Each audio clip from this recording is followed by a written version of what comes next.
I'm James Miller, CEO at Earth Rover. I'm here today with Claws, our autonomous field robot that does weeding and scouting. Claws addresses that challenge for farmers in two areas. On the weeding side, obviously, there are a number of challenges thrown up for a farmer, not least labour availability, if it's manual weeding they have to do, climate conditions, if they need to get into the field when it's wet and soggy soils, or just avoiding chemicals in the first place. Now, if they're avoiding chemicals, it's for one of two reasons. One, they are either not effective because the weeds are fighting back and they've got herbicide resistance, or because they've chosen to go organic and that's the way they want to grow their crop. So lots of pressures to do that. So we can get onto field with Claws, zap each of the weeds with a small pulse of light, which kills the meristem of the weed and make sure that that weed doesn't grow back. I think in general farmers have probably been looking at these technologies for many years and not all of them have worked. So there is definitely a trust element there. What they want to see is something working in the field, something that's effective and something they can instantly see that's effective and going to work on their farm. So the more demonstrations we do of this technology, the more people go, oh, that looks like that's going to work. More importantly, that's going to work on my farm.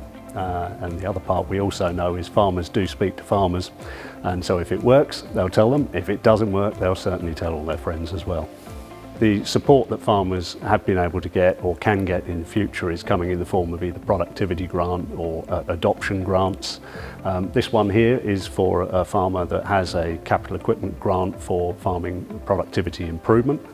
So he's been able to gain 50% grant against this product, basically to offset the challenge of labour availability in his crop, but also the fact that he has no chemicals available to him without damaging his crop. So he needs to find a solution for weeding that works for him year round.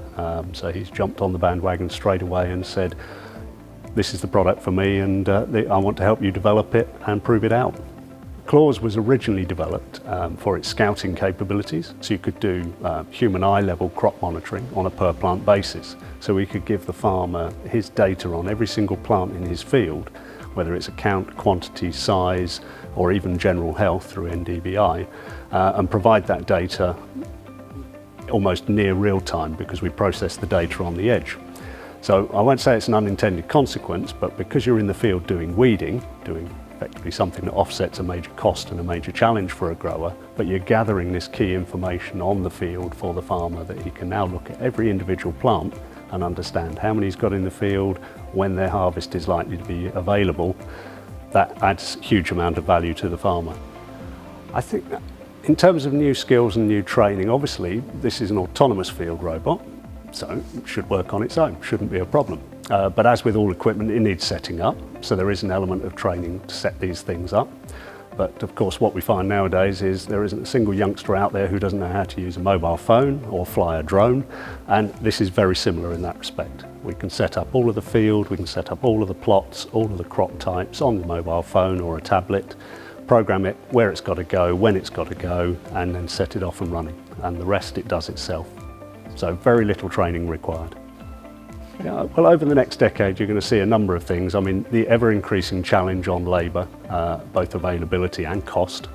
So that's going to be a continuing trend that farmers have to address.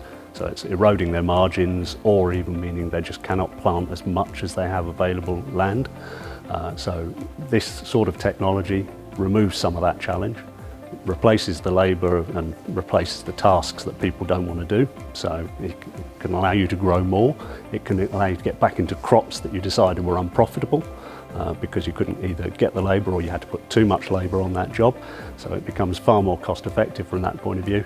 The other key challenge it does, of course, is it negates the need for chemicals in killing weeds. And as we progress to further and further bans of chemicals, or the weeds grow more and more herbicide resistance, you will see more and more of this type of technology, and in fact this patented technology, I hasten to add, zapping those weeds and negating the need for the chemicals.